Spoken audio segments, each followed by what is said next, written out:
رحم الله من قرأ الفاتحة.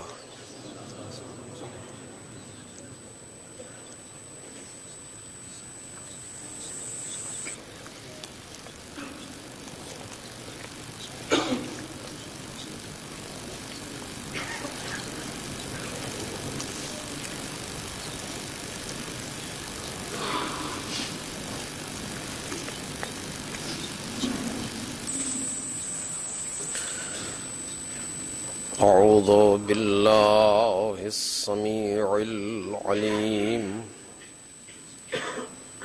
من الشيطان اللعين الرجيم.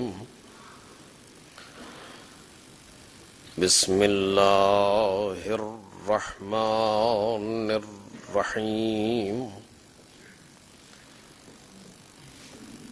الحمد لله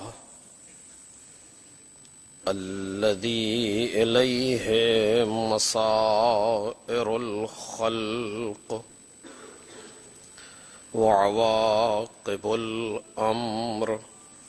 نحمده على عظيم إحسانه والنير برهانه ونوام فضله وامتنانه، حمدا يكون لحقه قضاء ولشكره أداء، وإلى ثوابه مقربا ولحسن مزيده موجبا. والصلاة والسلام والتحية والإكرام على أمينه وحبيبه وخيرته من خلقه وحافظ سره ومبلغ رسالاته، العبد المرتضى والنبي المجتبى والرسول المصطفى أبي القاسم محمد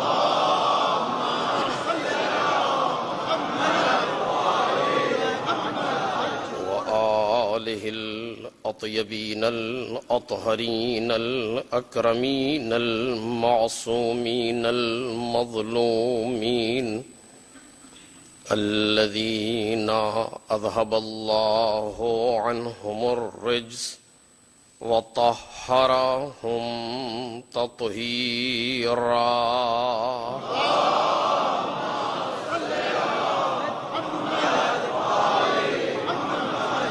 لا سيما ابن الزهراء بقية الله وآيته الكبرى، واللعنة الأبدية على أعدائهم أجمعين. أما بعد، فقد قال الله الكريم في الذكر الحكيم: وجعلناهم أئمة يهدون بأمرنا وأوحينا إليهم فعل الخيرات وإقام الصلاة وإيتاء الزكاة وكانوا لنا عابدين.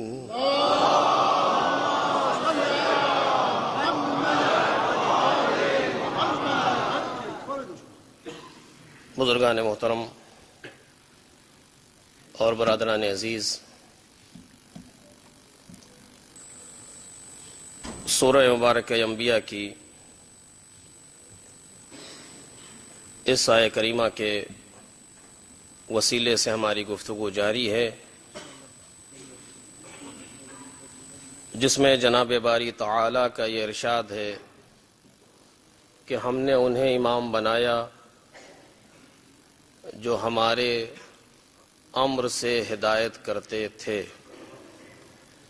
اور ہم نے ان کی طرف کار خیر کرنے نمازوں کو قائم کرنے اور زکوٰۃ دینے کی وحی کی، اور یہ سب ہماری ہی عبادت کرنے والے تھے۔ اس آیہ کریمہ کے وسیلے سے جو موضوع زیر بحث ہے وہ معرفت امام ہے۔ اس سے قبل کے موضوع کو کل کی گفتگو سے مسلسل کیا جائے،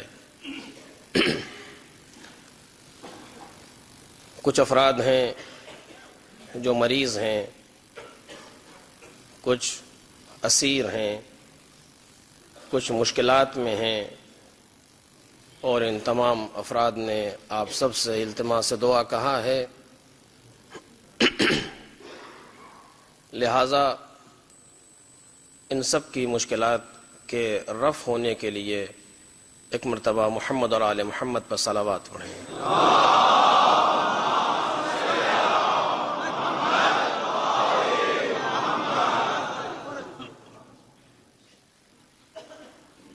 کچھ لوگ جو عزاداران مظلوم کربلا تھے اور اس دنیا میں نہیں ہیں، ان کے لیے درخواست کی گئی ہے ایک مرتبہ سورہ الحمد اور 3 بار سورہ اخلاص کی تلاوت فرما کر ان تمام ملتمسین کے مرحومین کے لیے ایثار فرما دیں۔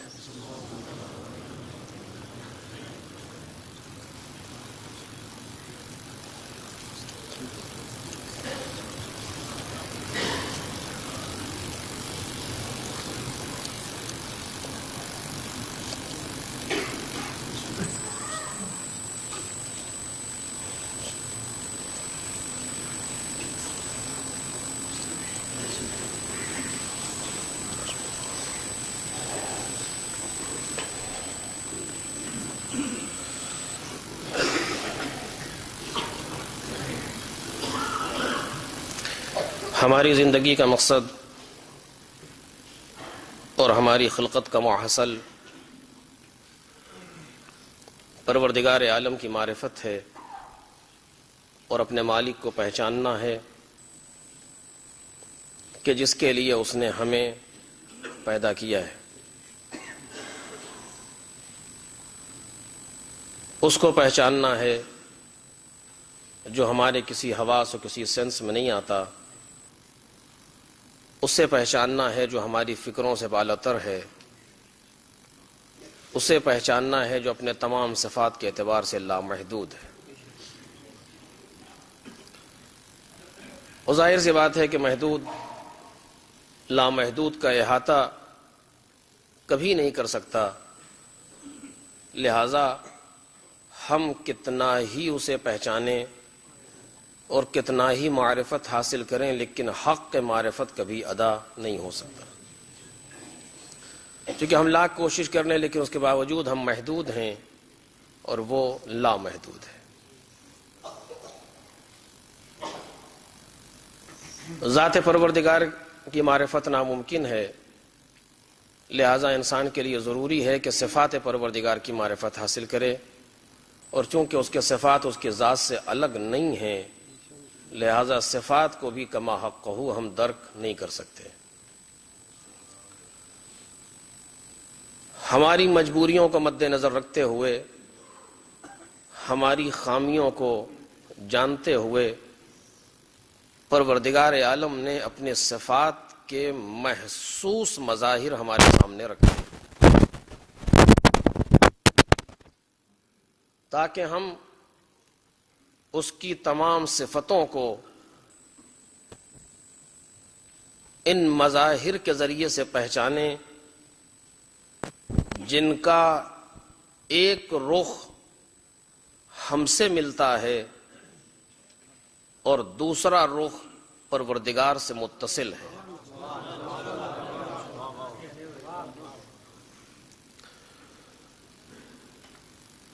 مالک نے وہ انتظام کیا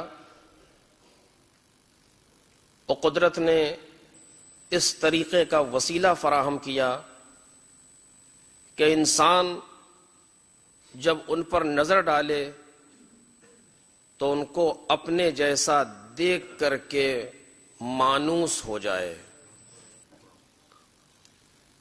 اور جب ان کے بارے میں فکر کرے اور ان کی معرفت حاصل کرے تو جتنا آگے بڑھتا چلا جائے اتنا سر تعظیم اور خم ہوتا چلا جائے۔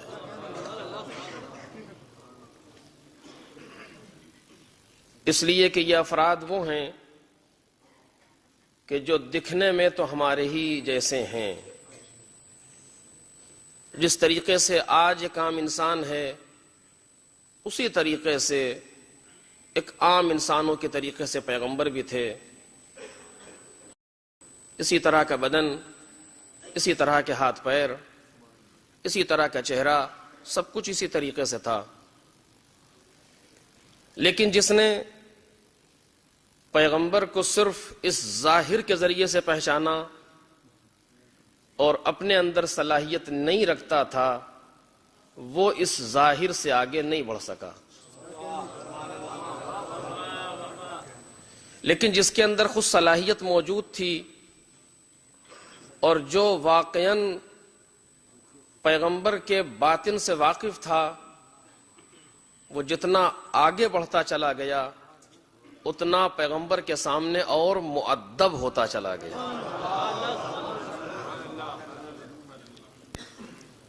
اور مثال اگر میں پیش کروں تو آپ اس سے بہتر جانتے ہیں، وقت نہیں لینا چاہتا۔ ہمارے سامنے جیسے سمندر ہوتا ہے، سمندر کا ظاہر بالکل اسی طرح کا ہے جیسے اس گلاس میں پانی رکھا ہوا ہے، وہ بھی پانی ہے یہ بھی پانی ہے، کوئی فرق نہیں ہے۔ پانی ہونے کے اعتبار سے فرق نہیں، تھوڑا نمکین ہے مثلا، لیکن پانی ہے۔ تو جو انسان پیرنا نہیں جانتا، پانی میں غوطہ لگانا نہیں جانتا، وہ جب دیکھتا ہے کہتا ہے پانی ہے، کوئی فرق نہیں ہے، پانی ہے۔ لیکن جو انسان غوطہ زن ہوتا ہے وہ کہتا ہے تمہاری نگاہوں کا قصور ہے کہ تم اسے صرف پانی سمجھو۔ ذرا سا غوطہ لگا کے دیکھو، ذرا اس بحر میں اتر کے دیکھو، اور پھر تمہیں نظر آئے گا کہ اس کی تہ اور اس کے اندر کتنے ایسے جواہر ہیں جو پوشیدہ ہیں، اور جتنا اترتے چلے جاؤ گے اتنا اور لطف آتا چلا جائے گا، اس لیے کہ اتنے عجائبات تمہارے سامنے رونما ہوتے چلے جائیں گے۔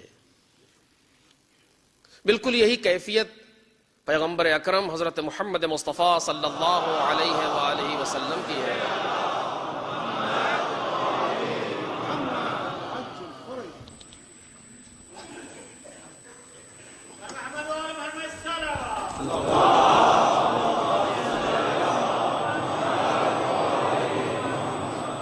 راس الخیمہ نمبر کی گاڑی ہے۔ بالکل یہی کیفیت خود سرکار کی ہے، جو ان کو جس ظاہری لباس اور ظاہری بدن اور ظاہری جسم میں سمجھتا ہے اور دیکھتا ہے، وہ یہ کہتا ہے کہ ہماری جیسے ہیں۔ لیکن جو پیغمبر کے اس ظاہری بدن کے ماورا ان کی معنویت، ان کی روحانیت اور ان کے اندر پوشیدہ آثار ربوبی پر نظر ڈالتا ہے، وہ جتنا اپنے اندر لیاقت رکھتا ہے اور بڑھتا چلا جاتا ہے اتنا اور ان کے سامنے جھکتا چلا جاتا ہے۔ جناب سلمان فارسی رضوان اللہ تعالی علیہ سے کسی نے پوچھا کہ سلمان تمہارے علم میں اور علی کے علم میں کتنا فرق ہے؟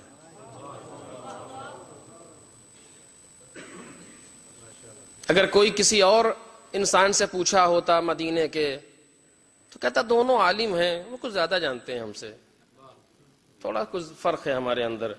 جس طریقے سے ہم اپنے اساتید کے بارے میں اسی طرح سوچتے ہیں کہ جس نے ہمیں علمی میدان میں انگلیاں پکڑ کے چلنا سکھایا، جب تھوڑا سا ہم جان گئے تب اس کا احترام بھول جاتے ہیں۔ یہ شاگردوں کی کمظرفی ہوتی ہے۔ اگر کسی اور سے پوچھا گیا ہوتا تو وہ یوں ہی کہتا کہ ہاں ہم بھی عالم ہیں، وہ بھی عالم ہے، کچھ تھوڑا ہم سے زیادہ جانتے ہیں۔ سلمان سے پوچھا جا رہا ہے جو معرفت کا ہائی اسکول پاس ہے،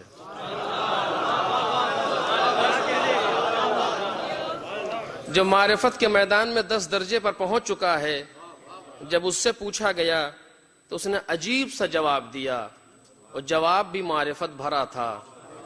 کہا تم نے کبھی سمندر کو دیکھا ہے؟ کہا ہاں دیکھا ہے، لیکن یہ کیوں پوچھ رہے ہو؟ کہا تم نے کبھی مچھر کو دیکھا ہے؟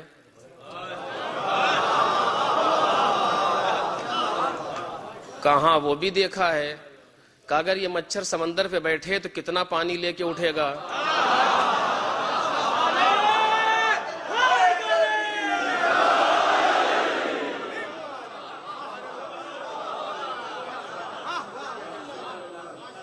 کہ اگر یہ مچھر کبھی سمندر پر بیٹھ جائے اور بیٹھ کر کے اڑے تو اس کے پیروں میں یا پر میں کتنا پانی ہوگا؟ کہ سلمان اسے تو قطرہ بھی نہیں کہا جا سکتا، یہ قطرے کے برابر تو وہ خود ہے، ناچیز ہوگا وہ پانی جو اس کے پیروں میں لپٹ کے اڑے گا۔ کہ بس یہی سمجھ لو جو پانی اس کے پیروں میں لگ کے اٹھ جائے وہ میں ہوں، سمندر علی ابن ابی طالب۔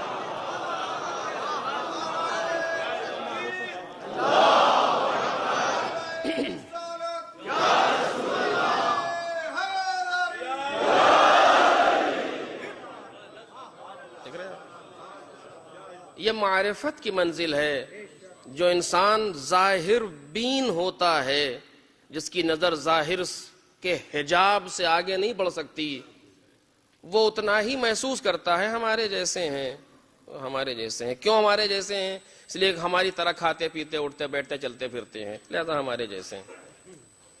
اور پھر سرکار نے خود بھی کہا ہے، قرآن مجید کہہ رہا انا بشر مثلکم، میں تم جیسا بشر ہوں۔ مجھے یہ موضوع نہیں ہے، مشکل یہیں پر ہوئی کہ دیکھیے جب قرآن کو اپنے مفاد کے اعتبار سے سمجھا جاتا ہے تو نتائج کچھ اور نکلتے ہیں، اور جب قرآن کو قرآن ہی سے سمجھا جائے تو نتائج کچھ اور نکلتے ہیں۔ قرآن نے کیا کہا تھا کہ قرآن نے کہا کہ پیغمبر ان سے کہہ دیجئے کہ انا بشر مثلکم، یعنی میں تم جیسا بشر ہوں۔ قرآن نے کہا ہے پیغمبر سے کہ آپ کہیے کہ میں تم جیسا ہوں، لوگ سمجھے کہ ہم پیغمبر جیسے ہیں۔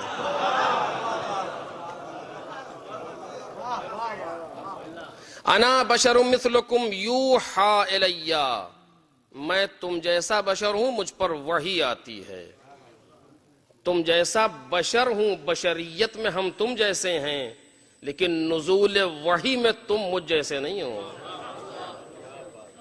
بشریت اس لیے دی گئی تھی تاکہ تم ہم سے مانوس ہو سکو، ورنہ اگر ہم اپنے نورانی پیکر میں نازل ہو جاتے، تم کیا کائنات میں کوئی ایسا وجود نہیں ہے جو ہمارے وجود کا تحمل کر سکتا۔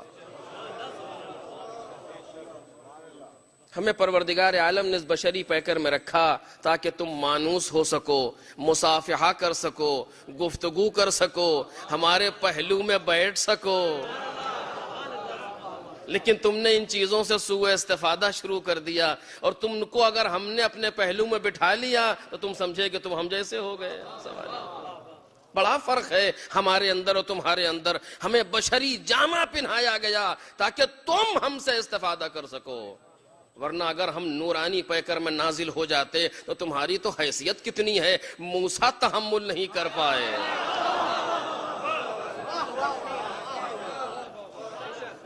بہرحال میں عرض کر رہا تھا کہ یہ معرفت کی منزل ہے، اور یہ وہ مقام ہے کہ جہاں انسان کو محسوس کرنا چاہیے کہ پروردگار عالم نے کیسا انتظام کیا کہ تم ہماری ذات تک نہیں پہنچ سکتے، ہمارے صفات کی معرفت حاصل کرو۔ ہمارے صفات کو بھی تم نہیں محسوس کر سکتے چونکہ ہمارے صفات ہماری ذات سے الگ نہیں ہے، لہٰذا ہم نے اپنے صفات کے مظاہر بنائے، اور مظاہر وہ بنائے جو تم جیسے رہیں تاکہ تم ان سے استفادہ کر سکو، لیکن ان کے ظاہری اس وجود ظاہری اور وجود حسی پر ٹھہرنا نہیں، بلکہ ان کے اقوال کی روشنی میں، ان کے ارشادات کی روشنی میں، ان کے فرمودات کی روشنی میں اپنے آپ کو بلند کرو تاکہ معارف کی منزل میں انہیں ویسا محسوس کرو جیسا انہیں محسوس کرنے کا حق ہے۔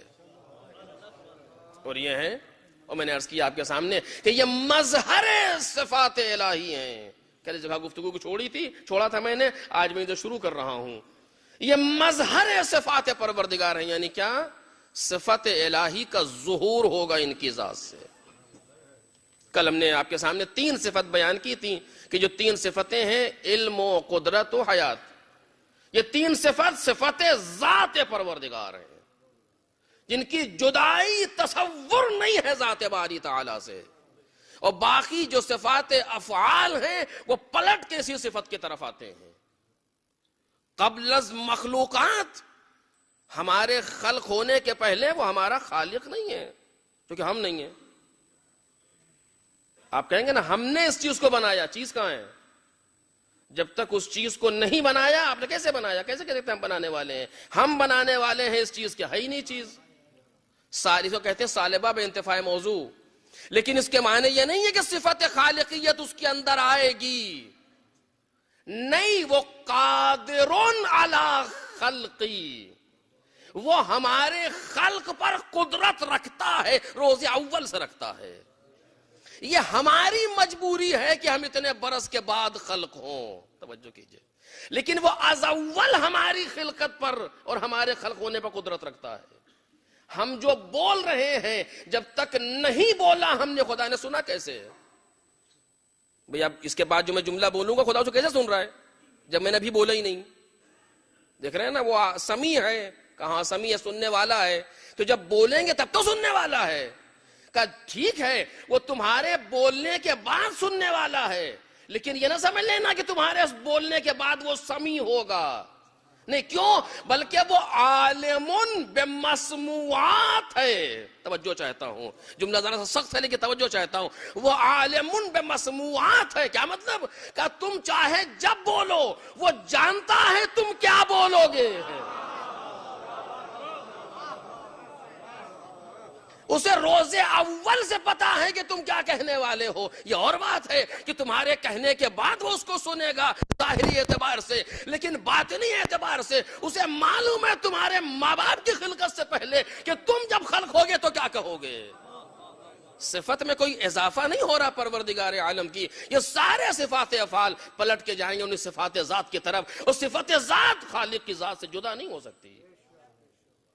علم و قدرت اور حیات, توجہ کیجئے گا, یہ 3 صفتیں جو پروردگار کے عین ذات کے صفات ہیں جن کو صفات ذات کہا جاتا ہے. میں نے عرض کیا کہ اگر ثابت ہو جائے کہ ان صفات کا مظہر کون ہے تو باقی تمام صفات کا مظہر وہی ہوگا.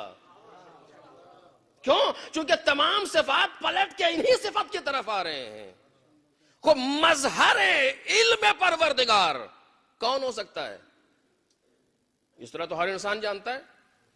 جتنا ہم جانتے ہیں یہ ہمارا اپنا کمال نہیں ہے, پروردگار نے عطا کیا ہے. جتنا آپ جانتے ہیں یہ آپ کا اپنا کمال نہیں ہے, پروردگار عالم نے عطا کیا ہے. ایک لمحے کے لیے وہ ارادہ کر لے, لمحہ بھی زیادہ ہے تو سب کچھ ہارٹ سے غائب ہو جاتا ہے. ایک لمحہ بھی زیادہ ہے اس کے لیے. آج جو ہمارے پاس ہے, جو آپ کے پاس ہے, یہ سب اسی کا ہے. ہم بھی مظہر پروردگار ہیں اس اعتبار سے کہ ہم بول رہے ہیں آپ کے سامنے. ورنہ کیسے بول رہے ہیں؟ ہماری اپنی طاقت تو نہیں ہے, ہماری اپنی قدرت تو نہیں ہے. اگر وہ نہ چاہے تو اگلا جملہ ہم نہیں کہہ سکتے, یا کہہ سکتے ہیں آپ؟ اگر وہ نہ چاہے تو بیٹھا ہوا مجمع کھڑا نہیں ہو سکتا اس جگہ سے. اگر وہ نہ چاہے تو ہم اگلی سانس نہیں لے سکتے. اس اعتبار سے اسی کا علم ہے جو ہماری زبان سے جاری ہو رہا ہے. لیکن ہم کس درجہ ناقص ہیں, لہذا مظہر علم الہی ہم نہیں بن سکتے. مظہر کامل علم پروردگار, ہاں اس کی اجازت سے بول رہے ہیں, علم اس کی طرف سے آیا ہے, یہ الگ موضوع ہے. لیکن مظہر علم پروردگار وہ ہوگا کہ جس کے پاس علم لا متناہی ہو. توجہ کریں, لا متناہی کے معنی کیا؟ میں نے کل بھی کہا تھا علم کی حد کا نام ہے جہل. جہل کے معنی نہیں جاننا. کوئی ایسا انسان مظہر ہو جو یہ نہ کہے کہ ہمیں نہیں معلوم, بلکہ جب کوئی سوال آئے تو سوال کرنے سے پہلے مسکرا کے اس کے سوال کو بتا دے کہ کہنا کیا چاہتے ہو. اب دکھا دیجئے کہیں پر کسی تاریخ میں کہ پیغمبر کے پاس کوئی سوال آیا ہو اور پیغمبر نے کہا ہمیں نہیں معلوم اس کے بارے میں. میں نے کل آپ سے گزارش کی تھی کہ مصلحت پروردگار اگر ہو اور کسی کی توحید کو بچانے کے لیے دوسرے مسالے کے تحت پیغمبر خاموش رہیں یہ دوسرا مسئلہ ہے، لیکن پیغمبر نہ جانتے ہو یہ دوسرا مسئلہ ہے. یا قرآن مجید میں یہ پیغمبر سے پروردگار کہیں تمہیں نہیں معلوم کہ وہاں کیا تھا، یہ دوسرے مسائل ہیں. توجہ کا چاہتا ہوں، ورنہ تمہیں بتایا کس نے؟ اگر ذرا سا اپنی فکر کو ہم اوپر کریں تو بات واضح ہوگی. پیغمبر کو بتائے گا کون؟ اب کیا تمہیں نہیں معلوم کہ ملائے اعلیٰ میں کیا ہنگامہ تھا؟ مجھے نہیں معلوم ملائے اعلیٰ میں کیا ہنگامہ تھا، مجھ پر وحی آئی. وہ وحی کون لایا؟ وہ فرشتہ لایا. فرشتہ ہے کہاں؟ جب خلقت پیغمبر ہے تو فرشتہ نہیں ہے. توجہ کریں، جس وقت یہ مظہر پروردگار ہیں اس وقت درمیان میں کوئی ہے ہی نہیں. یا وہ محمود یا یہ محمد، یا وہ اعلیٰ یا یہ علی، یا وہ فاطر السماوات یا یہ فاطمہ، یا وہ محسن یا یہ حسن، یا وہ قدیم الاحسان یا یہ حسن. درمیان میں کون ہے؟ ابھی تو زمین اور آسمان و فلک و ملک و شجر و حجر و فضا و خلا و دریا و روانی و ملک و جن یہ سب بہت بعد کی منزلیں ہیں. ابھی کائنات میں ہو کا سناٹا ہے، سوائے اس کے کوئی نہیں. اور اس وقت یہ مظہر صفات پروردگار. کیسے کہہ رہا ہوں مظہر صفات پروردگار؟ چونکہ جس کے پاس خود معرفت نہ ہو وہ دوسرے کو کیا دے گا؟ توجہ چاہتا ہوں عزیزو، جس کے پاس خود نہ ہو. مگر میں کوئی چیز نہیں جانتا آپ سے کیا بتاؤں گا؟ آپ اگر کوئی چیز نہیں جانتے مجھے کیا بتائیں گے؟ خود ہونا چاہیے پہلے انسان کے پاس. اور خود کیسے ہو جب خود ہیں تو کوئی ہے ہی نہیں. توجہ چاہتا ہوں عزیزو، جب خود ہیں تو کچھ ہے ہی نہیں. یا تو کوئی مانے کہ پیغمبر ایک زمانے میں معرفت الہی نہیں رکھتے تھے، اور جب نہیں رکھتے تھے تو بتایا کس نے؟ اسی لیے جناب امام سجاد علیہ السلام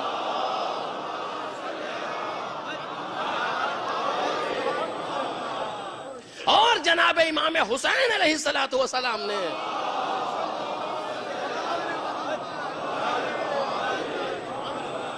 اس چیز پر اشارہ فرمایا. دعائے عرفہ میں جا کر کے آپ دیکھ سکتے ہیں، اور امام سجاد کی دعا میں دیکھ سکتے ہیں. دعائے ابو حمزہ سمالی میں کیا فرماتے ہیں؟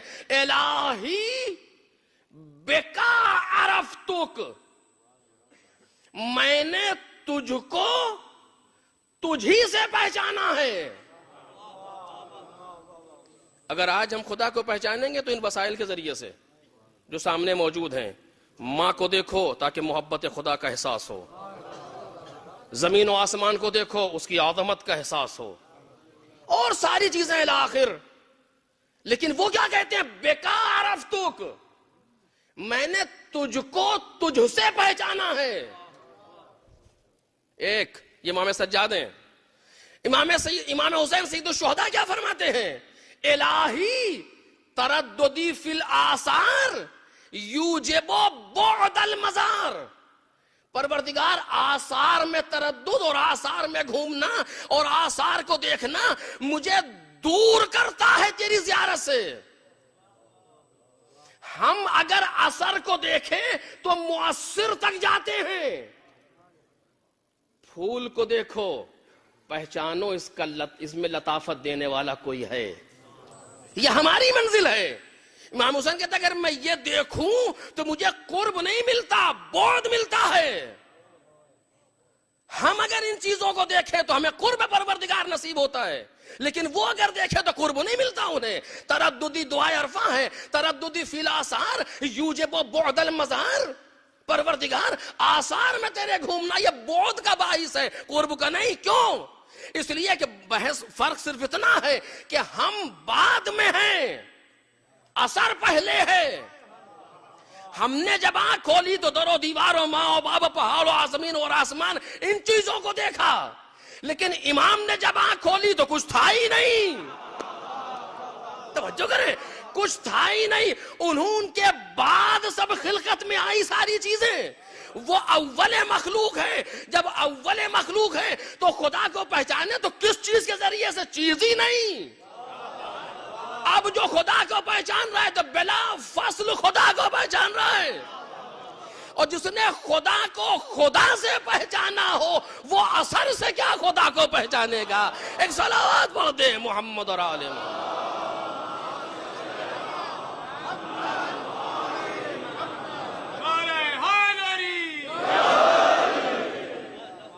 اس کو شاید عرض کیا کہ اول ما خلق اللہ نوری، پروردگار عالم نے سب سے پہلے میرے نور کو خلق کیا ہے. اور امام صادق فرماتے علیہ الصلوۃ والسلام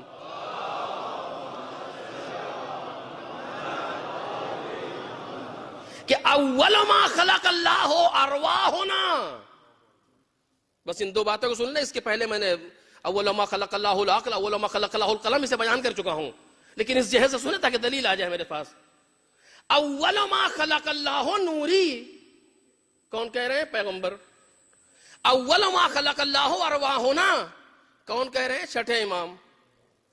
سب سے پہلے پروردگار عالم نے ہمارے نور کو پیدا کیا. صادق ہیں، اور ایسے صادق ہیں کہ جھوٹوں نے انہیں سچا کہا. اول ما خلق اللہ ارواحنا، یہ بھی صادق ہیں. سب سے پہلے پروردگار عالم نے ہماری روحوں کو پیدا کیا. تو بالآخر سب سے پہلے نور پیغمبر ہے یا سب سے پہلے ارواح ہے ائمہ طاہرین ہے؟ کیا ہے؟ چونکہ دونوں میں سے کوئی ایک ہی چیز سب سے پہلے ہو سکتی ہے، یا دونوں سب سے پہلے نہیں تو ہو ہی نہیں سکتا. مثلا اس حال میں کوئی اگر داخل ہوا انسان، سب سے پہلے ایک آئے گا، اس کے بعد دوسرا ہوگا. دو آدمی کہا ہم سب سے پہلے آئے، ہم سب سے پہلے، ممکن ہی نہیں. ممکن ہی نہیں ہے کہ دونوں سب سے پہلے آئے ہوں. ایک کوئی آئے گا سب سے پہلے قاعدتاً. اس کو میں نے دوسرے انداز سے پہلے بیان کیا تھا، آج دوسری بات کہنا چاہتا ہوں. دونوں کہہ رہے ہیں، دونوں صادق ہیں. ہم سب سے پہلے ہماری روحوں کو سب سے پہلے خلق کیا. وہ کہتے ہیں میرے نور کو سب سے پہلے خلق کیا. یہ وہی بات ہے جو میں نے پہلی تقریر میں آپ کے سامنے پیش کی تھی کہ یہ خلق ہونے والی چیز ایک ہی ہے. جو من جانب اللہ جو چیز خلق ہو رہی ہے وہ ایک ہے. جب سمٹ جائے تو ایک ہے. اول ما خلق اللہ نوری ہے، جب سمٹ جائے تو ایک ہے. اور یہی جب کھل جائے تو 14 ہے. جب اس وحدت کی طرف اشارہ کیا تو پیغمبر نے کہا میرے نور کو خلق کیا. کہ جب وہ نور ایک تھا تو نام تھا میم ہے میم دال. جب وحدت کی طرف اشارہ کیا تو پیغمبر نے کہا میرے نور کو خلق کیا. اس وحدت کی کثرت کی طرف اشارہ کیا. امام صادق نے کہا ہماری روحوں کو خلق کیا. وہ وحدت کا جلوہ ہے، یہ کثرت کا جلوہ ہے. وہ بھی اول ہے، یہ بھی اول ہے. صلوات پڑھ دے محمد اور آل محمد.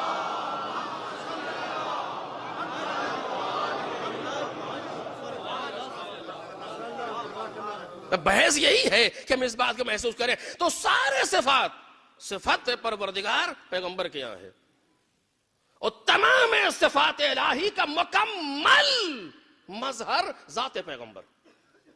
ان کے علاوہ کوئی ہو ہی نہیں سکتا کائنات میں. اس لیے کہ جس کو بھی معرفت جہاں بھی ملی ہے پیغمبر کی وجہ سے. توجہ کیجئے گا، ذات پیغمبر. کوئی سوال ایسا نہیں ہے کہ پیغمبر خاموش رہے مجھے نہیں معلوم. نہیں، جب بھی کوئی آیا جواب دیا پیغمبر نے. قدرت کا مظہر بھی ذات پیغمبر. خود پیغمبر ہے جو قدرت پروردگار کا مظہر ہے. اپنی جگہ پر بیٹھا ہوا ہے، اشارہ کرتے ہیں، چاند 2 ٹکڑوں میں تقسیم ہوتا ہے. یہ قدرت پیغمبر ہے. اس قادر مطلق اور قادر لا یزال کا مظہر لا یزال.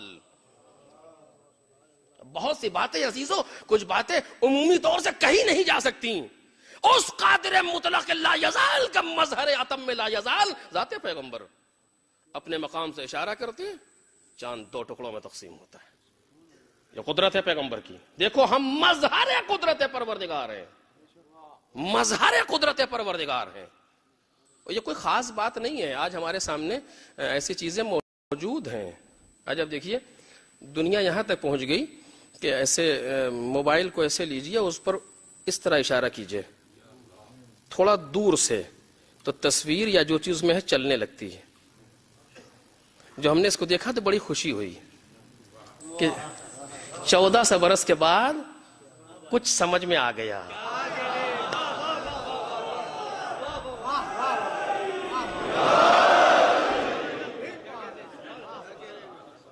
1400 برس کے بعد کچھ سمجھ میں آ گیا اور ابھی بہت کم ہے. اور اسی جگہ یہ بات کہنے کا جی چاہتا ہے کہ قبل الظہور علم کے جو 27 حرف ہیں 2 حرف تک دنیا پہنچ سکے گی. اب یہ حرف کیا ہیں اور کیا، یہ سب تو ہمارے ذہن سے بہت بالا تر. 27 حرف جو علم کے ہیں دنیا 2 حرف تک پہنچے گی، اور 2 حرف میں اس نے یہ کر لیا ہے اب تک. اور ابھی ظہور کب ہے پتہ نہیں ہے، خدا کرے اگلے جمعے کو ہو، لیکن معلوم نہیں ہے کب ہے. لیکن ابھی تک یہاں تک پہنچ گئے. اور 25 حرف ان کے آنے کے بعد کشف ہوں گے. توجہ کیجئے گا، 25 حرف ان کے آنے کے بعد کشف ہوں گے. اس کا مطلب یہ نہیں ہے کہیں اور سے علم آئے گا ان کے پاس، نہیں، یہ 27 کے 27 پہلے سے موجود ہیں. اگر تم میں طاقت ہوتی تو وہ اسی وقت دے سکتے تھے. توجہ کیجئے، تم آج اپنے انگلی کو اگر چلا رہے ہو موبائل پر تو تصویر حرکت کر رہی ہے. کل انہوں نے یہ کر کے دکھایا تھا، اپنے مقام سے اشارہ کیا چاند 2 ٹکڑے، اپنے مقام سے اشارہ کیا سورج واپس، اپنے مقام سے اشارہ کیا ستارہ دیوڑی پہ.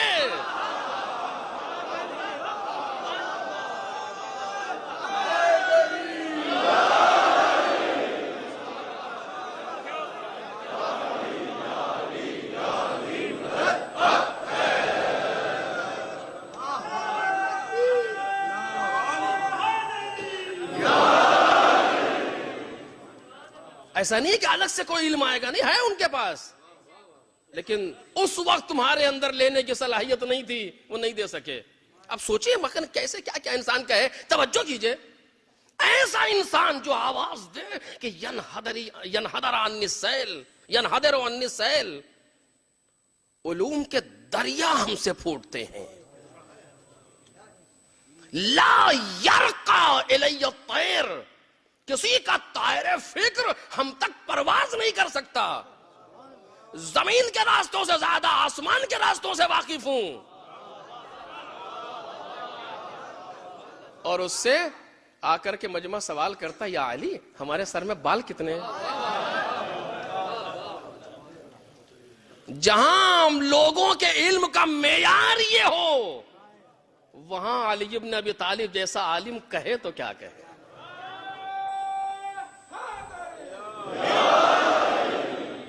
ایک عالم کی موت یہ ہے کہ اسے ایسے جاہلوں کے درمیان چھوڑ دیا جائے.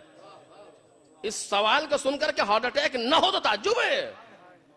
علی ابن ابی طالب جیسا عالم، وہ یہ پوچھتے ہیں کہ یہ مسئلہ بال کتنے، لیکن کمال یہ ہے کہ اس نے اس کا بھی جواب دیا. تو یہ انسان پہنچ رہا ہے وہاں تک. علم لا متناہی علوم کا مالک ذات پیغمبر، قدرت اتنی، اشارہ کرے تو یہاں سے وہاں. حیات کا عالم یہ ہے کہ جو گود میں پلا ہے، جس کے لیے آواز دی میں اس سے، یہ مجھ سے.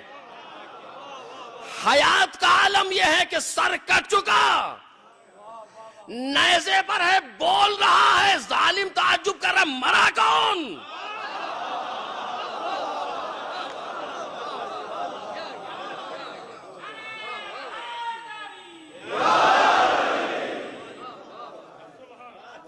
عالم یہ ہے، یہ مظہر پروردگار ہے تمام صفات الہی کے لیے.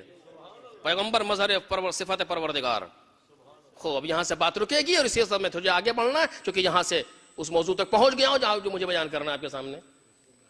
پیغمبر دنیا سے جا رہے ہیں. قرآن نے صاف صاف کہا کہ انک میت، پیغمبر آپ کو موت آئے گی. وَإِنَّهُمْ مَيِّتُونَ، ان سب کو موت آئے گی. قرآن کے جملے. پیغمبر کائنات سے جانے والے ہیں 28 صفر سن 11 ہجری. اس کے بعد یا تو یہ ہے کہ دنیا معرفت سے خالی ہو گئی، چونکہ پیغمبر کے جانے کے بعد کچھ نہیں بچا ہمارے پاس. توجہ کریں، یہ مجلس 28 سفر کی نہیں، میں تفصیل سرچ کرتا آپ کے سامنے. پیغمبر کے جانے کے بعد ہمارے پاس کچھ نہیں بچتا. کیوں کہہ رہا ہوں کچھ نہیں بچتا؟ آپ کے پاس سب سے بڑا سورس کیا ہے علم دین کو لینے کے لیے، علم کو لینے کے لیے؟ قرآن. کہاں ہے قرآن؟ کہاں ہے قرآن؟ قرآن پیغمبر کے ساتھ دفن ہو رہا ہے. کیوں؟ اس لیے کہ جو لوگوں نے لکھا ہے وہ قرآن کا وجود کتبی ہے. جو کسی کے ذہن میں ہے وہ قرآن کا وجود ذہنی ہے. جو کوئی پڑھ رہا ہے وہ قرآن کا وجود لفظی ہے. حقیقی کہاں ہے؟ وہ چیز جو پیغمبر پہ نازل ہوئی تھی وہ حقیقت کہاں ہے؟ جس کے بارے میں خود قرآن کہتا لو انزلنا ھذا القرآن علی جبل لرأیتہ خاشعا متصدعا من خشیۃ اللہ. اگر اس کو ہم پہاڑ پر نازل کر دیتے تو تم دیکھتے کہ پہاڑ ریزہ ریزہ ہو گیا خوف الہی سے. آج کی طاقت تو کسی قرآن میں نہیں جو ہمارے پاس ہے. قرآن کو ہیلی کاپٹر کسی پہاڑ پہ پھینک کے دیکھیے کیا نتیجہ نکلتا ہے. پہاڑ ریزہ ریزہ ہو جائے گا. کہ نہیں ہوتا. جب نہیں ہوتا تو پھر کیا ہے؟ اگر کوئی حافظ قرآن کسی جہاز میں بیٹھا ہو اور جہاں فلائٹ خدا نخواستہ فلائٹ کریش ہو جائے اور گر جائے وہ حافظ پہاڑ پہ تو پہاڑ ریزہ ریزہ ہو جائے گا. اس کے ذہن میں تو قرآن تھا.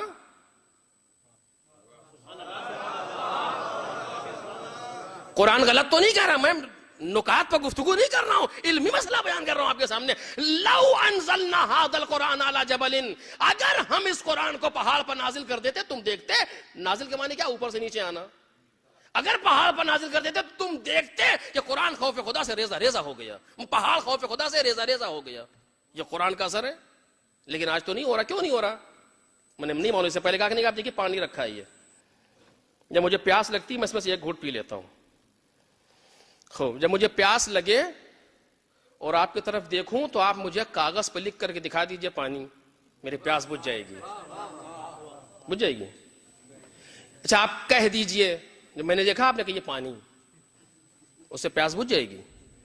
نہیں بجھ جائے گی. یا جب مجھے پیاس لگے تو میں سوچ لوں ذہن میں پانی، پیاس بجھ جائے گی؟ نہیں. اس لیے کہ یہ لفظی، کتبی، ذہنی تینوں وجود بے اثر ہیں.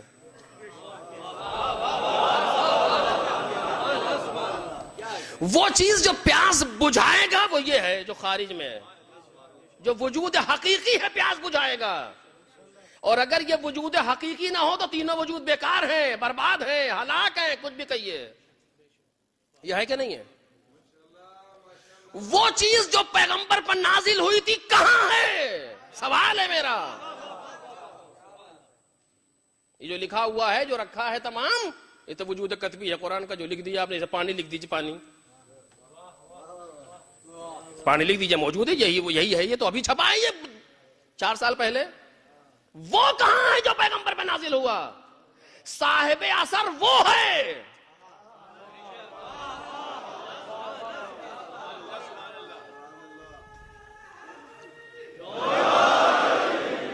اب میں جسارت کر رہا ہوں اگلے جملے پر، لیکن توجہ کیجئے گا، توہین نہیں کرنا چاہتا ہوں. صاحب اثر وہ ہے، یہ نہیں. روکوں گا تاکہ جھٹکا لگے تو آپ کو ذرا سا. صاحب اثر وہ ہے جو نازل ہوا ہے، یہ نہیں. یہ تو وجود کتبی ہے، لیکن اس تک پہنچنے کا وسیلہ یہی ہے.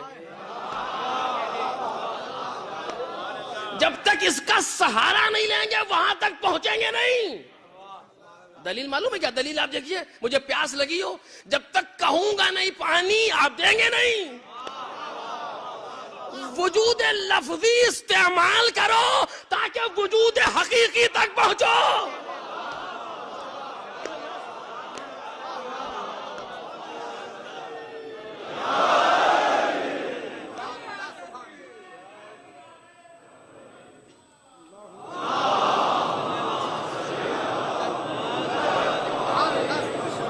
وجود لفظی کو استعمال کرو تاکہ وجود حقیقی تک پہنچو. یہ اپنی ذاتی حیثیت نہیں رکھتا بلکہ وسیلے کی حیثیت ہے کہ یہ ہمیں پہنچائے گا کسی قرآن حقیقی تک. توجہ میرے عزیزو، جیسے ہم لفظ پانی کہتے ہیں، پیاس نہیں بجھتی، لیکن پیاس بجھانے کا وسیلہ بھی یہی کہنا ہے بھئی بیٹھ کے قرآن پڑھو تاکہ قرآن حقیقی سے متصل ہو۔ ایک صلوات پڑھیں محمد اور آل محمد۔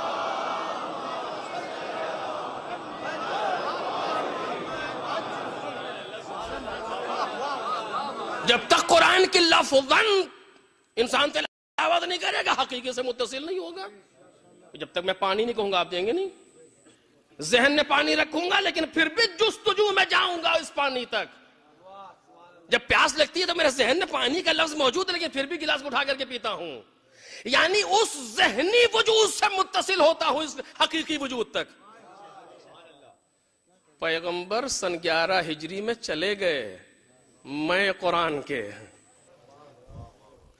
اسماء و صفات الہی بھی رخصت، قرآن مجید بھی رخصت۔ اب دنیا معرفت سے خالی، یا کچھ اور کے پاس کوئی اور طریقہ ہے؟ دیکھیے میں ایک بات یہاں پہ کہنا نہیں چاہ رہا ہوں، یہ موضوع نہیں لیکن جلدی سرچ کر رہا ہوں، عزیزو توجہ کریں۔ بات الفاظ کی نہیں ہے، بہت توجہ چاہتا ہوں مجمع سے۔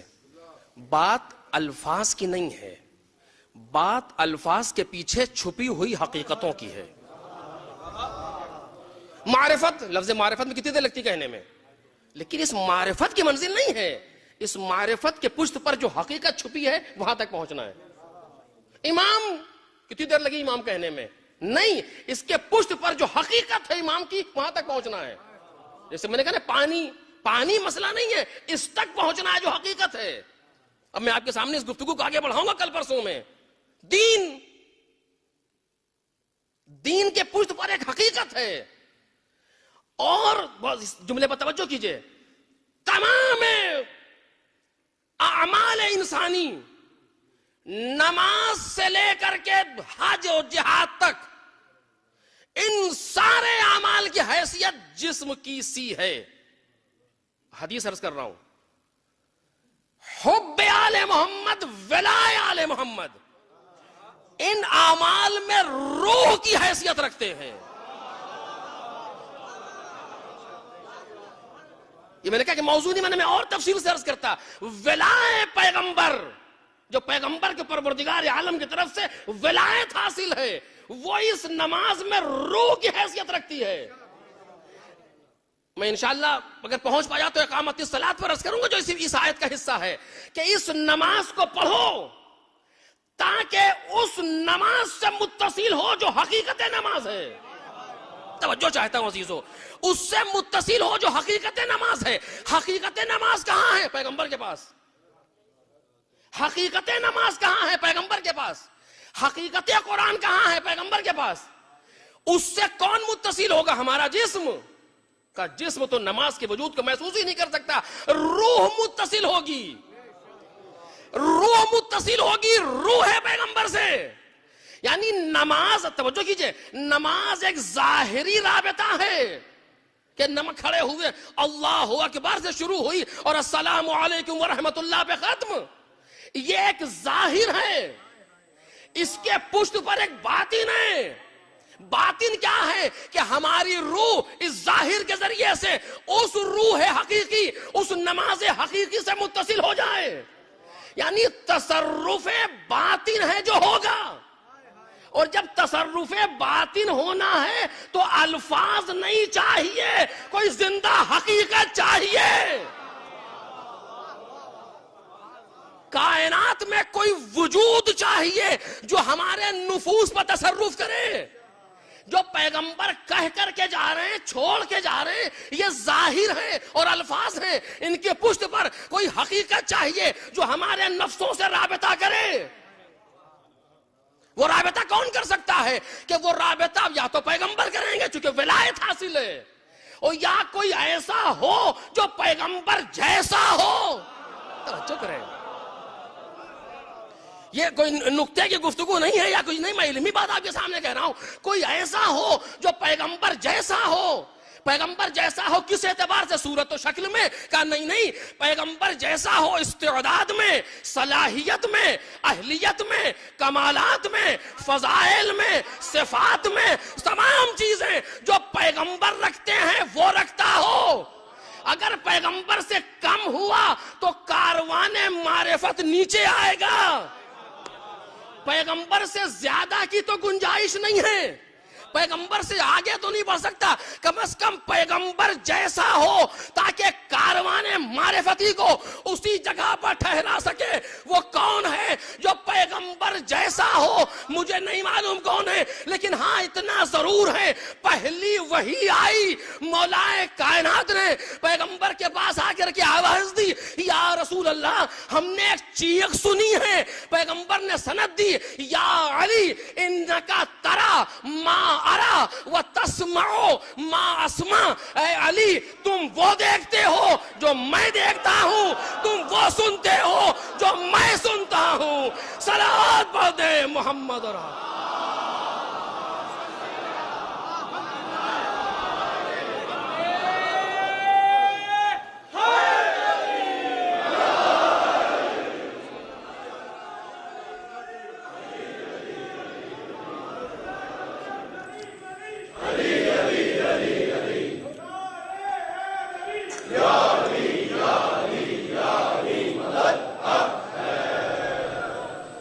یہاں پر میں بچوں کی لذکرہ بزرگ مجھ سے بہتر جانتے ہیں۔ میں نے کوئی بات سنی، میں نے آپ سے کہا کہ ایک آواز آئی، آپ نے کہا جی تم نے وہی سنا جو میں نے سنا، یہی تو کہیں گے آپ؟ میں نے وہ چیز دیکھی تھی، کہا جی جو میں نے دیکھا تھا وہی تم نے دیکھا، یہی تو کہیں گے نا؟ پیغمبر نے مولا نے کیا کہا؟ قد سمعت رنتن، میں نے ایک چیخ سنی ہے۔ پیغمبر کو کیا کہنا چاہیے تھا؟ تم نے وہی سنا جو میں نے سنا ہے، یہی تو ہے انداز بھئی، یہی تو انداز ہے ہمارا۔ آگے بیٹے نے کچھ کہا، میں نے باہر کوئی آواز سنی کہ بیٹا تم وہی سنی جو میں نے بھی سنی ہے، ختم ہو گئی بات۔ پیغمبر یہ نہیں کہہ رہے کہ تم نے وہی سنا جو میں نے سنا، پیغمبر کہہ رہے تم وہ سنتے ہو جو میں سنتا ہوں، تم وہ دیکھتے ہو جو میں دیکھتا ہوں، یعنی تمہارے سماعت کی فریکوینسی وہ ہے جو میری ہے۔ جب بھی فرشتہ آتا ہے یا پیغمبر سنتے ہیں یا علی ابن ابی طالب، باقی کو خبر نہیں ہوتی کیا ہوا۔ ایک صلوات پڑھے بآواز بلند پر محمد اور آل محمد۔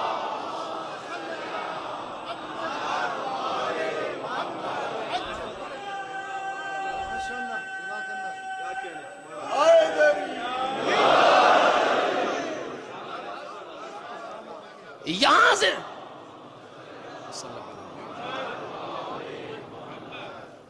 سے گفتگو شروع ہوتی ہے جو میں کہنا چاہ رہا ہوں آپ کے سامنے، جہاں تک لایا ہوں معرفت کی منزل پر، کہ صفات الہی جلوہ گر جہاں ہوں وہ کائنات میں صرف 14 ہستیاں ہیں، ان میں کا 15واں نہ پیدا ہوا ہے نہ پیدا ہوگا کائنات میں، جہاں تمام صفات الہی جلوہ کر رہے ہیں۔ اور بس عزیزو، جتنا ہم ان کی معرفت حاصل کر سکتے ہو کریں، اور اس پر میں انشاءاللہ اس جگہ سے گفتگو شروع کروں گا آپ کے سامنے، تاکہ اور اچھا معرفت کی منزل میں ہم کیا معرفت حاصل کریں، ہمیں پتہ کیا ہے یہ؟ ہم تو 4 حرف جانتے ہیں عربی کے، میم ہے میم دال، بس عین لام یہ فے الف تو میم ہے، اتنا جانتے ہیں، اس سے زیادہ کچھ جانتے ہیں؟ ہمیں کیا معلوم کہ یہ کیا ہیں؟ ہاں انہوں نے خود بتایا کہ ہم کیا ہیں۔ میں اس پر گفتگو کروں گا آپ سے کہ جو انہوں نے خود بتایا کہ ہم کیا ہیں، اور انسان کے لیے ضروری ہے کہ محسوس کریں کہ وہ خود کیا کہہ رہے ہیں۔ دیکھو ہم جیسا گنگا انسان کیا بول سکتا ہے آل محمد کے لیے؟ صرف اتنا کر دیں کہ بہت ہے کہ وہ جو خود کہہ رہے ہیں اپنے بارے میں اسے محسوس کر لیں، اور جو کر سکتا ہو آل محمد کے لیے وہ اس کے لیے فخر ہے میرے عزیزو. اس لیے یہ وہ مقامات ہیں کہ جہاں سے صرف معارف آل محمد کی گفتگو ہونی چاہیے. ہمارے پاس وقت کہاں ہے کہ ہم غیروں کا تذکرہ کریں.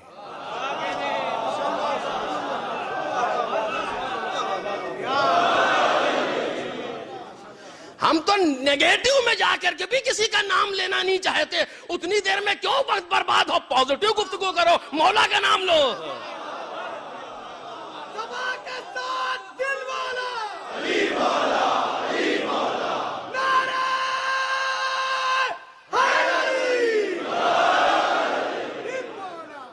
بعض شخصیتوں کو فنا کرنے کا آسان طریقہ یہ ہے کہ چھوڑ دیجئے نام لینا, خود بخود فنا.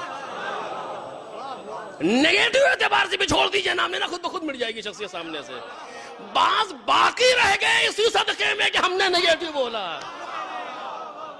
ایک صلوات پڑھیں محمد اور آل محمد.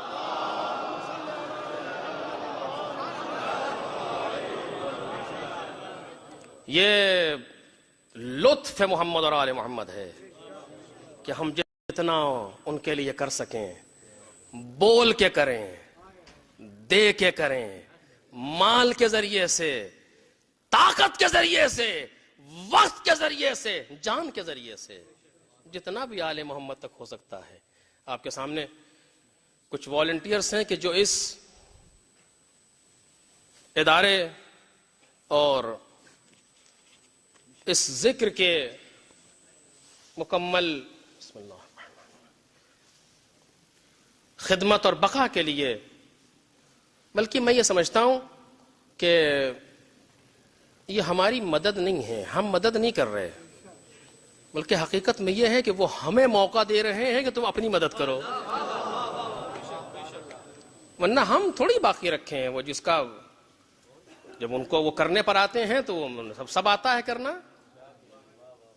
پروردگار عالم کنویں کی تہ سے نکال کے تخت مصر تک بغیر کسی مدد کے پہنچانا جانتا ہے.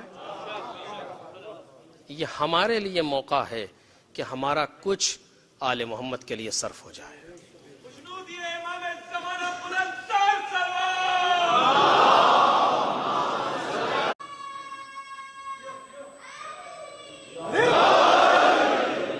لہذا ہمارے لیے ضروری ہے کہ ہم جتنا معرفت محمد اور آل محمد کی منزل میں آگے بڑھ سکتے ہوں بڑھیں.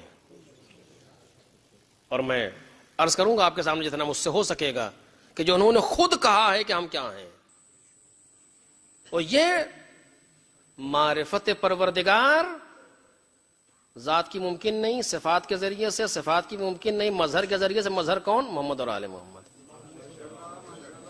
یعنی اگر خدا کی معرفت حاصل کرنا ہے تو ان تک آؤ, اس کے علاوہ کوئی راستہ کائنات میں ہے ہی نہیں. سارے راستے جو خدا تک لے جانے کے ہیں باطل ہیں. اگر کوئی راستہ کما حق ہو خدا تک پہنچا سکتا ہے تو محمد اور آل محمد علیہ الصلوۃ والسلام. باقی سب وجود ذہنی ہے, تصور ذہنی سے زیادہ کچھ نہیں ہے.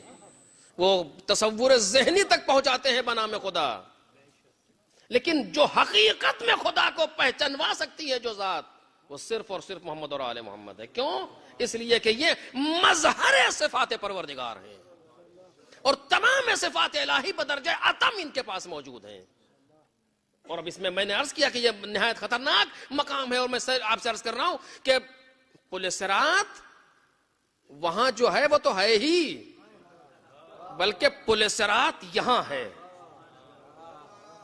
مقام محمد اور آل محمد کو صحیح طریقے سے محسوس کرنا پل صراط ہے, کیونکہ یہ وہ مقام ہے کہ ادھر گرے تب بھی ہلاک, ادھر گرے تب بھی ہلاک.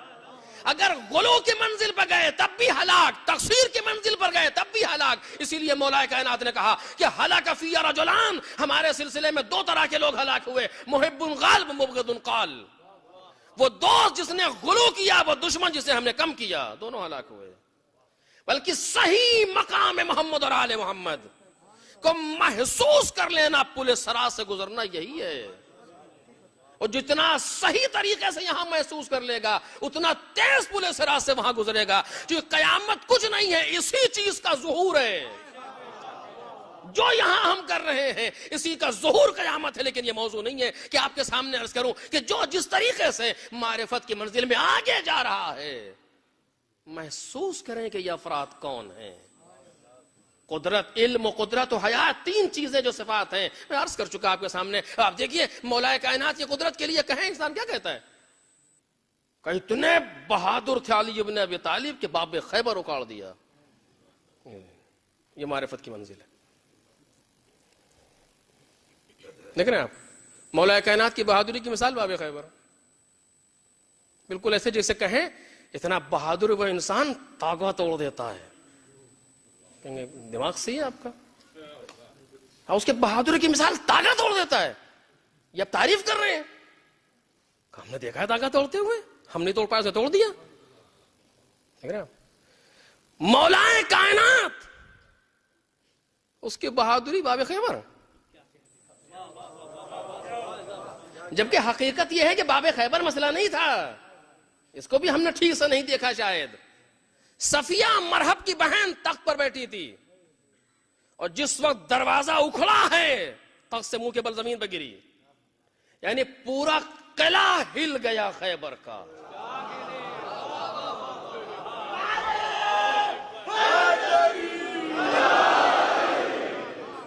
ایک زلزلہ سا ایجاد کر دیا علی بن ابی طالب کی دو انگلیوں نے. لیکن یہ بھی بہادری تو نہیں علی بن ابی طالب کی، چونکہ یہ چیزیں بہت چھوٹی ہیں، وہ بہت بڑے ہیں. وہ علی جس کی ابرو کے اشارے پر زمین آسمان جگہ چھوڑ دے.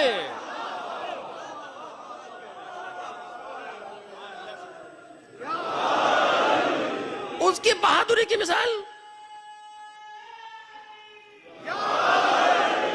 ان کی بہادری کی مثال خیبر ہے مثلا.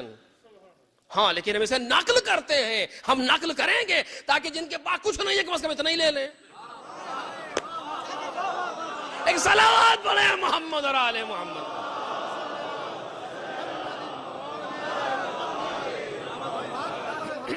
لیکن یہ حد معارف نہیں ہے. معارف کہیں اس سے آگے مولا کائنات کے لیے بالآخر میں عرض کر رہا تھا کہ جتنا معرفت کی منزل پر. اور ایک بات آپ سے عرض کروں جلدی سے، اس کو بعد میں انشاءاللہ اس کی وضاحت کروں گا. اپنے آپ کو پہچاننے کے لیے کہ ہم معرفت میں کہاں ہیں، یہ بھی تو ہونا چاہیے کوئی سیلف سسٹم. کیونکہ ہم کیسے بتائیں گے کہ آپ معرفت میں کہاں ہیں، یا آپ کیسے بتائیں گے کہ ہم معرفت میں کہاں ہیں؟ یہاں سے بیٹھنا، بیٹھ کے بولنا بہت آسان ہے، بولنا آتا ہے جو چاہو کہو. لیکن خود معرفت میں کہاں ہے؟ دیکھیے میں جلدی سے، چونکہ وقت زیادہ ہو رہا ہے، جلدی سے آپ کے سامنے عرض کروں کہ حدیث میں نے پھر سال گزشتہ پڑھی تھی کہ امام نے فرمایا کہ ایھا الناس ان اللہ عز وجل ذکرہ ما خلق العباد الا لیعرفوا. میں نے پچھلے سال اس پہ گفتگو کی ہے کہ پروردگار عالم نے بندوں کو نہیں بھیجا کہ مگر یہ بندے اسے پہچانے. فاذا عرفوہ عبدوہ، جب اسے پہچان لیں گے تو اس کی عبادت کریں گے. عبادت معرفت کے بعد ہے. اٹھا بیٹھی ہو سکتی ہے، عبادت نہیں. میں سال گزشتہ کہہ چکا ہوں آپ کے سامنے، فَإِذَا عَبَدُوهُ اسْتَغْنَوْا بِعِبَادَتِهِ، یعنی عبادت ما سوا. اور جب اس کی عبادت کریں گے تو اس کی عبادت کے ذریعے سے دوسروں کی عبادت سے بے نیاز ہو جائیں گے. کیونکہ جو اس کے سامنے جھکتا ہے نہ پھر وہ ادھر دیکھتا ہے نہ ادھر دیکھتا ہے.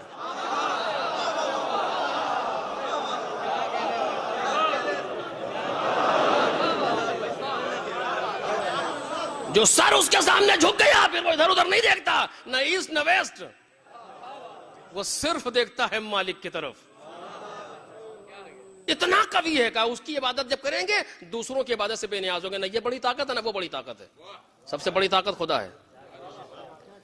اور پھر آپ ایک نے پوچھا ان سے، امام حسین کا جملہ ہے، پھر پوچھا مولا یہ بتائیے فما معرفت اللہ. میں نے سال گزشتہ کہا ہے، تفصیل اس لیے نہیں بیان کر رہا ہوں.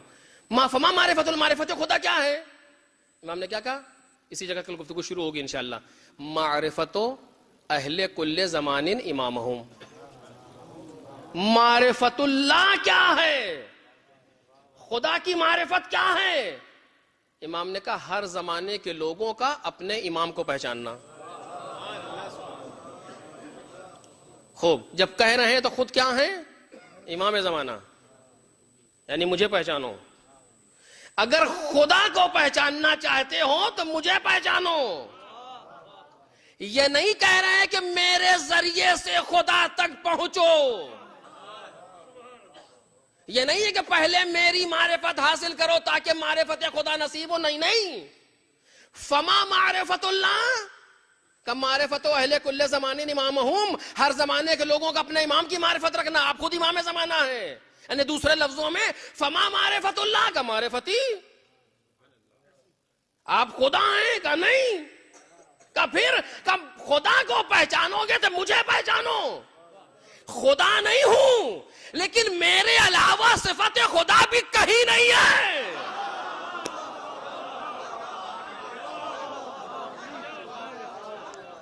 میرے علاوہ صفت پروردگار کہیں نہیں ہے. آج اگر کسی کو خدا کو پہچاننا امام زمانہ کو پہچانے, کیونکہ تمام صفات الہی کا ظہور حضرت سے ہے. امام زمانہ خدا نہیں ہے لیکن ان کے علاوہ صفات خدا بھی کہیں نہیں ہے. بس کچھ ادھر گرے تو خدا کہا, کچھ ادھر گرے تو کچھ اور کہا. ایک صلوات پڑھے محمد اور آل محمد.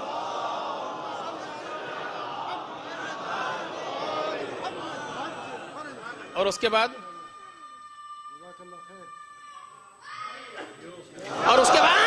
امام نے کیا کہا؟ اس کے بعد امام نے کیا کہا؟ الذی یجب علیہم طاعتو. اس امام زمانہ کی معرفت جس کی اطاعت واجب ہے. یہ ہے وہ اپنے لیے آئینہ, سیلف سسٹم, کہ خود دیکھے انسان کہ ہم معرفت میں کہاں ہیں. مجھ جیسے لوگ تو مائنس میں جا رہے ہیں ڈگری کے اعتبار سے. خود جو جتنی اطاعت کر رہا ہے, اس کی تفصیل میں بعد میں بیان کروں گا آپ کے سامنے آنے والی تقاریر میں, جو جتنی اطاعت کر رہا ہے وہ اتنی معرفت رکھتا ہے. یہ خود ایک ایسا آئینہ ہے جو انسان خود دیکھ سکتا ہے. نامحرم سامنے ہے, دیکھ رہے ہیں یا نہیں؟ دیکھنا ان کی اطاعت سے ہٹنا, نہ دیکھنا ان کی اطاعت. اگر معرفت ہوگی تو نہیں دیکھیں گے, معرفت نہیں ہوگی دیکھیں گے. پردہ کرنا, جھوٹ نہ بولنا, جو انہوں نے کہا, داڑھی رکھنا, جو چیز بھی ہو. میں کسی ایک چیز سے بحث نہیں کرنا چاہتا. جو لوگ مجھ سے کہتے ہیں کہ پردے پڑھیے اور داڑھی پڑھیے, یہ پڑھیے, میں کچھ نہیں, معرفت پہ پڑھیے. کیونکہ ساری چیزیں پتیاں ہیں, جڑ وہ ہے. اگر وہاں مسئلہ درست ہو جائے گا یا خود بخود درست ہو جائیں گے چیزیں. جس کو جتنی معرفت ہوگی اتنا عمل کر رہا. الذی یجب علیہم طاعتو, اس پر اطاعت واجب ہے. یوں ہی کوئی کسی کے لیے جان نہیں دیتا. امام حسین کربلا کی طرف جا رہے ہیں. ایک جگہ آپ نے جب دیکھا کہ کربلا سے کافی نزدیک ہو چکے ہیں اور وہ جو مجمع جو جمع ہوا تھا امام کے ساتھ وہ چھٹ چکا ہے, اور اب وہ بچے ہیں کہ جن کا گروپ کربلا کے گروپ سے مل رہا ہے, تو امام نے کچھ پرچم تقسیم کیے, کچھ علم تقسیم کیے لوگوں کو. ایک علم, ایک پرچم آپ نے اپنے برابر میں رکھ لیا. کسی نے کہا مولا یہ بھی دے دیں؟ کہا نہیں, اس کا لینے والا آئے گا. دیکھ رہے ہیں آپ کتنی شدت سے انتظار ہے. نہ دیتے پرچم کسی کو امام, جب وہ آنے والا آ جاتا پھر تقسیم کرتے. پہلے کیوں کیا؟ تاکہ تم محسوس کرو میں کسی کا منتظر ہوں, اور جب میں کسی کا منتظر ہوں تو پھر محسوس کرو کہ وہ کون ہوگا, کہ وقت کا امام جس کا انتظار کرے اس میں کتنی معرفت ہوگی. اور جب اتنی معرفت ہے تو وہ اطاعت کی کس منزل پر ہوگا. دیکھیں آپ, بہن نے بھائی سے پوچھا بھیا جب سے آئی ہوں کوئی نہ کوئی لشکر آ رہا ہے, کیا دنیا میں آپ کا چاہنے والا کوئی نہیں؟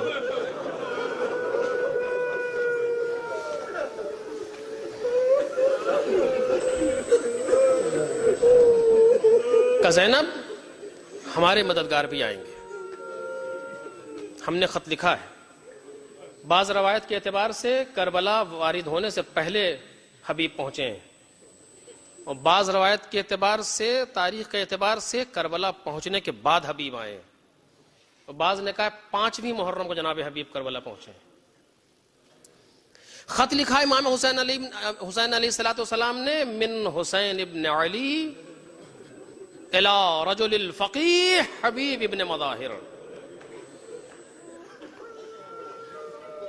الى الرجل الفقیح حبیب ابن مظاہر. یہ خط ہے حسین ابن علی کی طرف سے مرد فقیح کے نام، جو حبیب ابن مظاہر ہے. اس میں کیا لکھا ہے؟ حبیب، پیغمبر سے ہماری نسبت تم جانتے ہو، ہم دشمنوں میں ہیں، ہماری مدد کے لیے آؤ. چھوٹا سا خط، 2 لائنیں. قاصد لے کر کے آیا. حبیب گھر میں ہیں، کوفے میں. دق الباب. کون؟ کانا برید الحسین. یہ ہے معرفت، یہ ہے اطاعت. جیسے مولا کا نام سنا دوڑ کے حبیب دروازے تک آئے. دروازہ کھولا، کیا لائے ہو؟ کہ یہ نامہ لایا ہوں. دیکھا، من حسین الغریب الی الرجل الفقیہ حبیب ابن مظاہر. چوما، آنکھوں سے لگایا، چاک کیا، مضمون کو پڑھا، آنکھوں سے آنسو جاری ہوئے. اندر آئے. زوجہ نے پوچھا کیا ہوا؟ کہا کہ خط آیا ہے مولا کا. کیا لکھا ہے؟ کہ مجھے مدد کے لیے بلا رہے ہیں. کہ تم نے کیا سوچا؟ کہ مجھے تیرا خیال آ رہا ہے. زوجہ کے جملے سنیں گے آپ جو مقتل لکھتا ہے. کہتی حبیب میں یہ خاک پھانک کے جی لوں گی.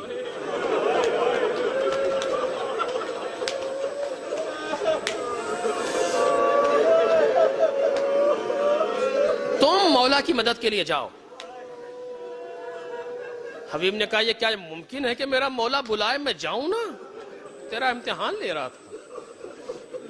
غلام سے کہا کہ میں کوفے میں پہرا لگا، میں اس طرح تو نکل نہیں سکتا، میرے گھوڑے کو چرانے کے بہانے سے لے جا، فلاں جگہ باغ کے پاس ٹھہر، میں آتا ہوں. غلام لے گیا گھوڑے کو ٹہلانے کے لیے. حبیب اپنے گھر سے نکلے، بازار میں ٹہلتے ہوئے جیسے کچھ لینے کے لیے جا رہے ہوں. ایک جگہ پر دیکھا مسلم ابن اوسجہ کھڑے ہیں، مہندی خرید رہے ہیں. کیا کر رہے ہو؟ مسلم کا مہندی لے رہا ہوں. کہا تمہیں پتہ ہے کیا ہوا؟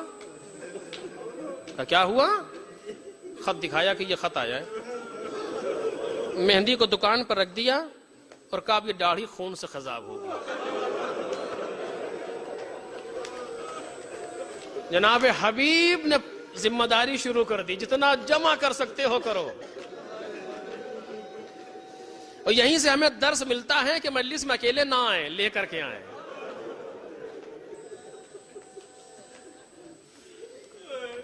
حبیب کہتے ہیں جب میں پہنچا تو میں نے عجب منظر دیکھا. گھوڑا زمین پر ٹاپے مار رہا ہے، اظہار بے چینی کر رہا ہے، اور میرا غلام اس سے کہتا گھبرا نہیں، پریشان نہ ہو، اگر حبیب آقا حبیب نہ آئے تو میں تجھ پر بیٹھ کے کربلا چلوں گا.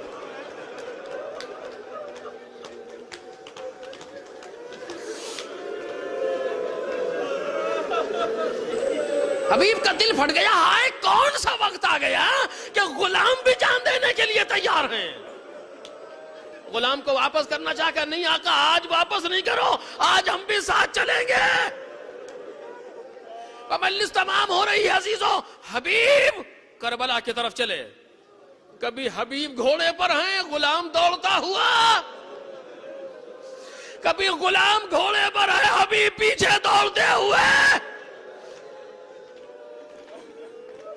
کوفے کے طرف سے غبار اٹھا، اصحاب حسین کھڑے ہوئے، کوئی حملہ تو نہیں، دامن گرد چاک ہوا، حبیب کا چہرہ نمودار ہوا. لوگوں نے کہا اللہ اکبر.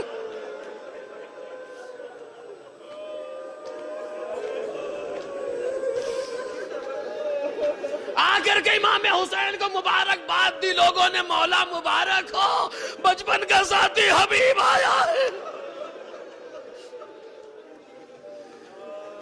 فوج کا یہ ہم جناب زینب نے سنا فضا کا حملہ ہو گیا، جا کر کے دیکھ۔ فضا باہر آئی، دیکھا حبیب آئے ہیں، مسکراتی ہوئی واپس گئی۔ شہزادی مبارک ہو، آپ کے بھائی کا بچپن کا دوست حبیب آیا ہے۔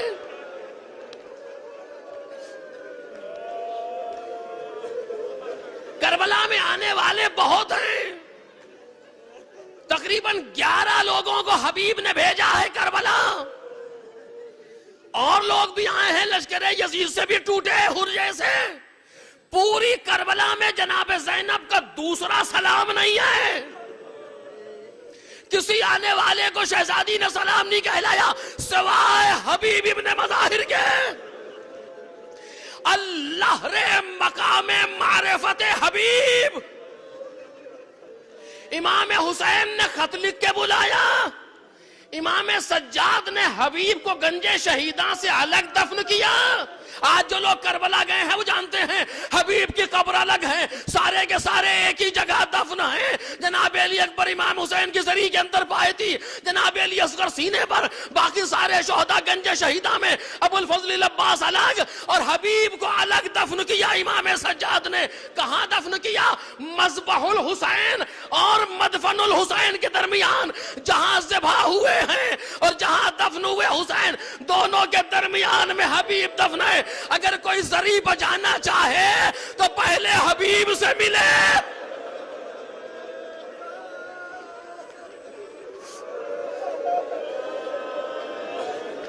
اور پھر امام حسین کی زری تک پہنچے، اور جب واپس آئے تو پھر حبیب سے ملے۔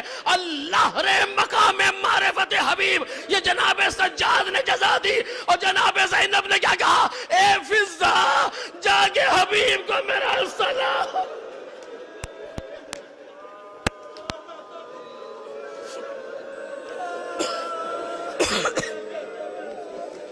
فضا باہر آئی، آواز دی مظاہر کے بیٹے زہے نصیب، شہزادی زینب سلام کہہ رہی ہے۔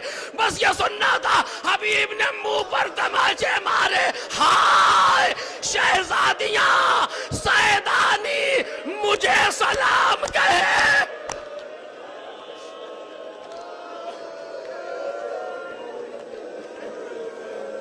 بہت سے کارنامے حبیب کے ہیں کربلا میں، لیکن اب وقت نہ رہ گیا۔ لو عزیز، نماز ظہر کا وقت آیا، ابو سمامہ سیداوی سامنے آئے، مولا مولا وقت جنگ ہے مولا، لیکن دل یہ چاہتا ہے کہ جانے سے پہلے آخری نماز آپ کے پیچھے پڑھ لوں، نماز کا وقت ہو رہا ہے مولا۔ امام حسین نے سر کو جھکایا، کچھ دیر خاموش رہے، پھر ابو سمامہ سیداوی سے کہا کہ جعلک اللہ من المصلین قد ذکرت الصلاۃ، تم نے نماز کو یاد رکھا، خدا تمہیں نماز گزاروں میں شمار کرے۔ ہاں یہ اول وقت نماز ہے۔ حبیب ان سے کہو اتنی دیر کے لیے جنگ روک دے کہ ہم نماز پڑھ لیں۔ بچپن کا ساتھی گیا، جو جواب ملا وہ حبیب سے برداشت نہ ہوا، تلوار کو نکالا، او ملعون تیری نماز قبول ہوگی اور تو حسین کی نماز پر بحث کر رہا ہے۔ کہا مولا آپ نماز پڑھیں، میں دشمنوں کو دیکھتا ہوں۔ یہ کہہ کر کے حبیب پڑھے۔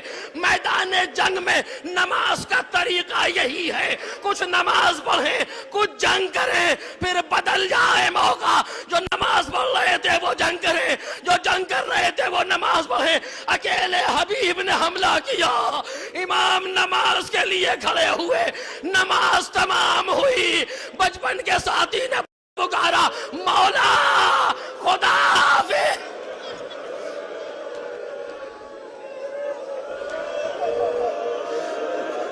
حبیب کے لاشے پر حسین آئے، کیسے دیکھا نہ پوچھو حسین ابن علی نے، آواز للہ درک یا حبیب لقد کنت فاضلا تختم القرآن فی لیلۃ واحدہ۔ اے حبیب خدا تم پر رحمت کرے، تم مرد فاضل تھے، ایک رات میں پورے قرآن کی تلاوت کرتے تھے۔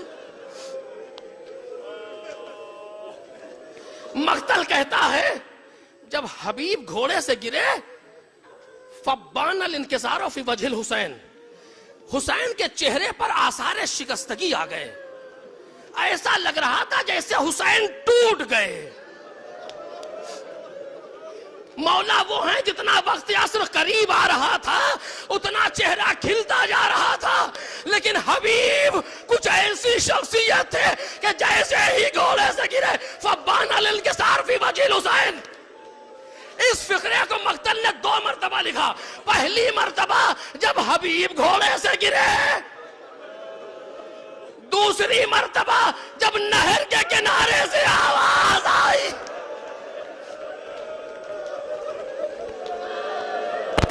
راوی نے پھر کہا فبان الانکسار فی وجہ الحسین، لیکن فرق بہت تھا۔